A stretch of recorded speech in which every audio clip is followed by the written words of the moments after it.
நாம் நித்தியமான பொருளை அடைய வேண்டும் என்றால் அந்த ஆன்மாவை அடைவதை தவிர வேற ஒன்றுமே இல்லை. அந்த ஆன்மாவை அறியாத ஒரு தன்மையினால்தான் மனிதன் ஆசையின் வயப்பட்டு துன்பத்தில் ஆழ்கிறான்.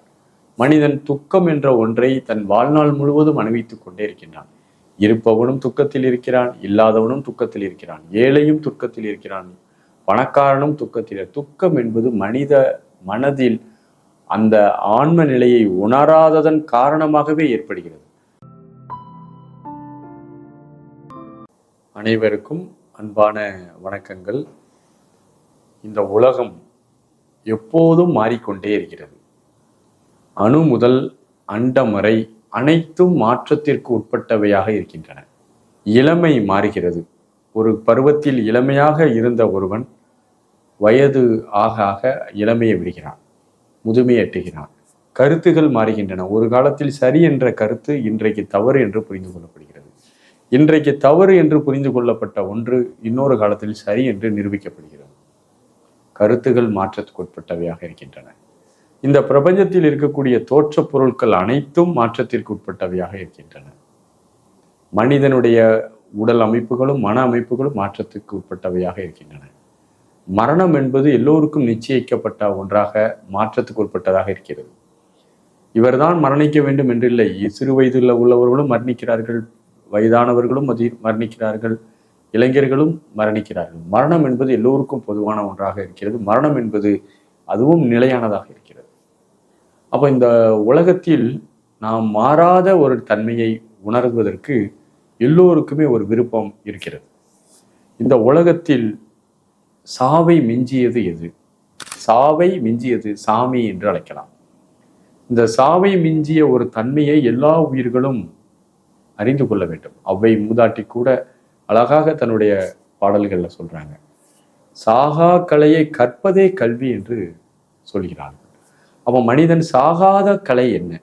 அப்போ இந்த உலகத்தில் எல்லாமே அழிதான். என்னுடைய உடல் அழிஞ்சு போயிடும், என்னை சுற்றி இருக்கக்கூடிய எல்லாமே அழிந்து கொண்டே இருக்கிறது, மாற்றத்துக்குட்பட்டவையாக இருக்கிறது.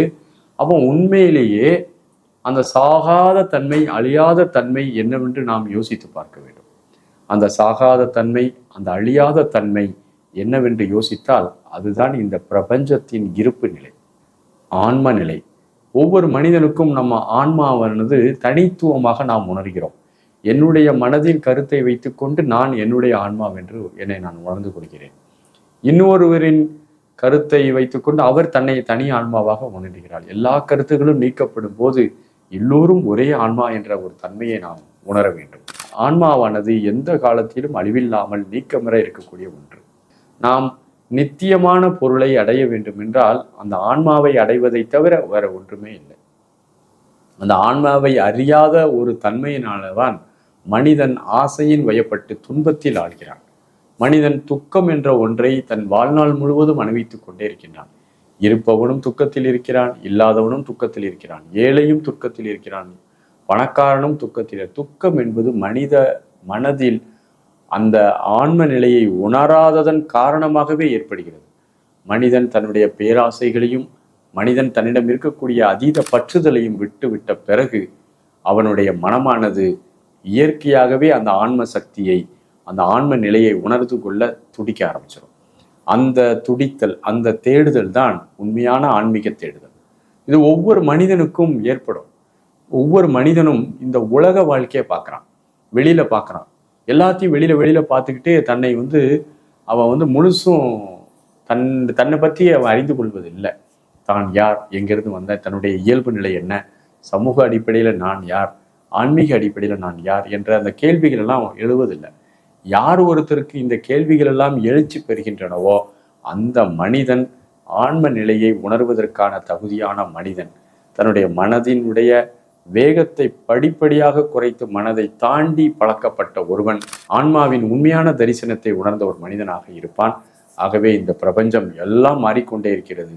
மாறாத தன்மை இந்த ஆன்மா மட்டும்தான். இந்த ஆன்மாவை யார் ஒருவர் புரிந்து கொள்கிறார்களோ, உணர்ந்து கொள்கிறார்களோ அவர்கள் சாவை வென்றவர்கள், அவர்கள்தான் சாமிகள்.